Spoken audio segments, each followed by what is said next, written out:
மக்களே, என்னோட herbal hair oil ப்ராடக்ட்ஸ்க்கு நீங்கள் கொடுக்குற சப்போர்ட்டுக்கு நன்றி. என்றைக்கும் நான் கடமைப்பட்டிருக்கேன். இதை அடிக்கடி சொல்லிக்கவும் விரும்புகிறேன்.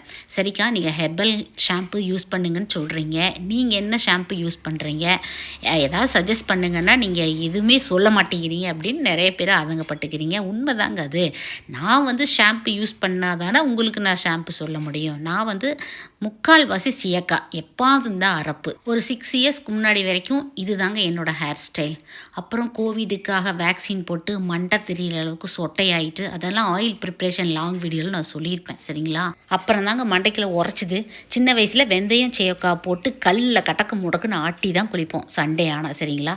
நம்ம கொஞ்சம் மெனக்கெட்டால் தான் நம்ம இழந்த முடிய மீட்டெடுக்க முடியும்னு சொல்லி எபவ் 42 என்னோடய ஏஜுக்கு அப்புறம் தான் இந்த ஹெர்பல் ஹேர் பேக், சியக்கா, ஹெர்பல் ஆயில்னு போட்டு பழைய பிரகாரம் இப்போ தான் எனக்கு ஓரளவுக்கு மனசுக்கு நிம்மதியாகவே இருக்குது. நான் எப்படி உங்களுக்கு ஷாம்பு சொல்லட்டும்? Stay healthy.